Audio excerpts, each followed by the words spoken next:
Assalamualaikum warahmatullahi wabarakatuh. Perkenalkan, nama saya Ludes Sordin. Saya merupakan peserta pekerti yang diadakan oleh Untirta bersama Apertis Banten. Pada kesempatan ini saya akan membagikan tugas mandiri saya yang keempat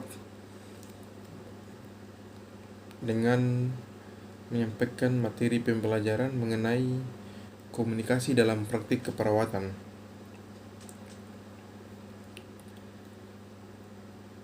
Konsep dasar komunikasi.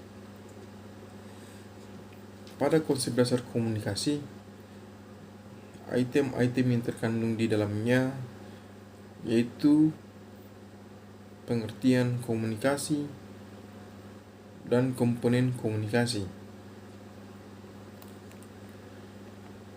Untuk pengertian komunikasi, komunikasi merupakan proses penyampaian informasi, pesan, ide dari seseorang kepada orang lain agar terjadi sebuah interaksi. Jadi, komunikasi adalah sebuah proses penyampaian yang dimana tujuannya untuk tercapai sebuah interaksi atau feedback.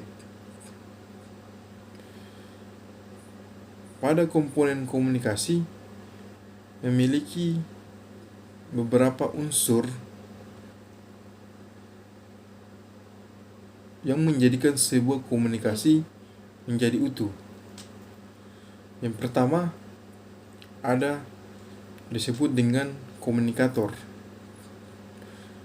Komunikator atau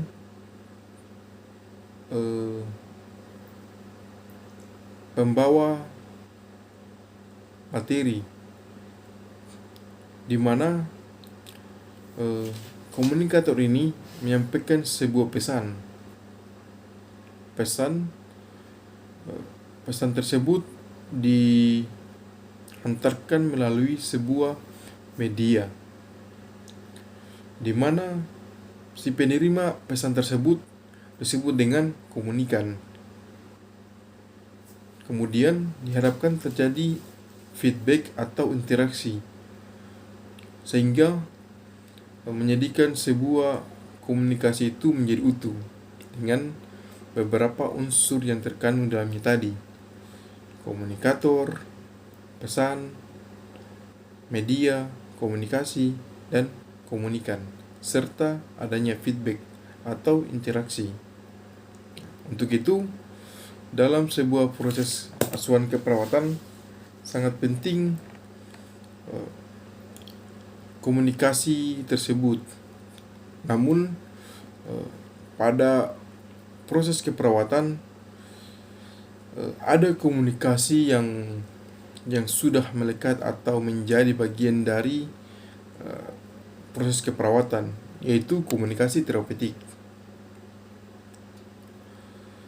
Menurut Stuart G.W.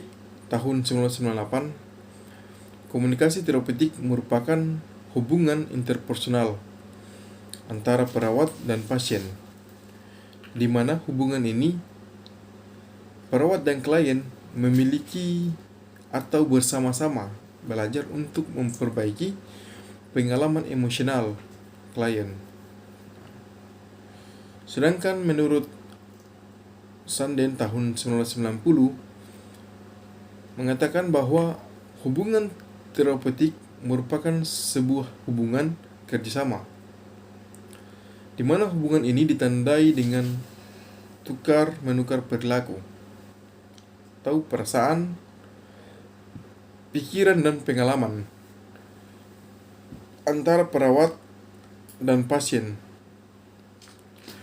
untuk membina hubungan yang terapeutik.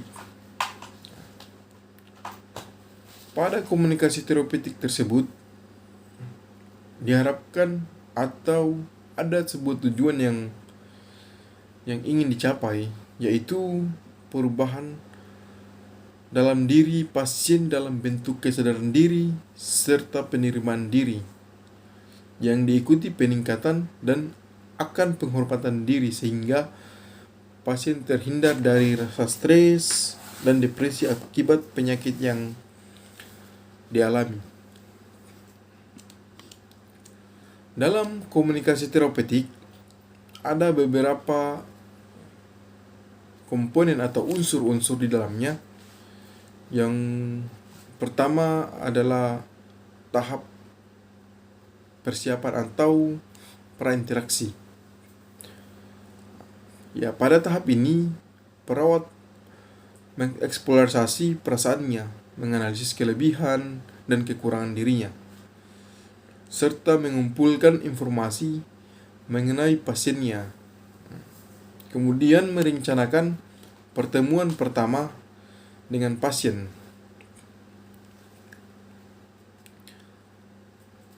Ini dilakukan untuk mengurangi rasa cemas yang mungkin dialami seorang perawat ketika pertama kali melakukan komunikasi terapeutik dengan pasien. Setelah tahap prainteraksi atau persiapan, maka ada disebut dengan tahap perkenalan atau orientasi. Sudah tidak menjadi rahasia atau sudah menjadi rahasia umum pada proses keperawatan. Tahap ini dilakukan ketika pertemuan dengan klien atau pasien, di mana untuk memvalidasi keakuratan data dan rencana yang telah dibuat. Dalam tahap ini, perawat membina rasa saling percaya, menggali pikiran, perasaan pasien, mengidentifikasi masalah atau persoalan, sehingga merumuskan tujuan dari interaksi. Selanjutnya ada tahap kerja. Tahap ini merupakan inti dari proses komunikasi terapeutik. Dalam hal ini, perawat dituntut untuk dapat membantu klien menyampaikan perasaan dan pikirannya, kemudian atau lalu menganalisis pesan yang disampaikan, serta respon pasien, dan mendefinisikan masalah yang dihadapi pasien, serta mencari permasalahan untuk pemecahannya. Yang terakhir ada tahap terminasi, di mana tahap terminasi ini merupakan akhir sesi dari pertemuan perawat dan pasien atau klien, di mana pada tahap terminasi ini terbagi atas dua, yang tujuannya untuk mendokumentasikan atau membuat proses asuhan keperawatan sehingga dapat merencanakan serta mengimplementasikan dari proses pengkajian serta menentukan diagnosa sehingga menjadi sebuah rencana untuk meningkatkan derajat kesehatan yang setinggi-tingginya.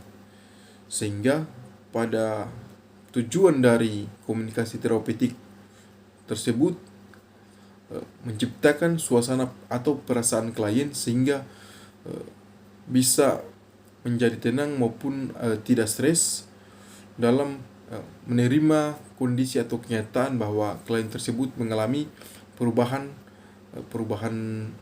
status kesehatan yang tadinya sehat namun dengan kondisinya sakit, maka dibutuhkan komunikasi terapeutik dari perawat untuk melakukan komunikasi terapeutik. Barangkali pemaparan materi dari saya untuk memenuhi tugas mandiri pada hari keempat cukup sampai di sini. Assalamualaikum warahmatullahi wabarakatuh.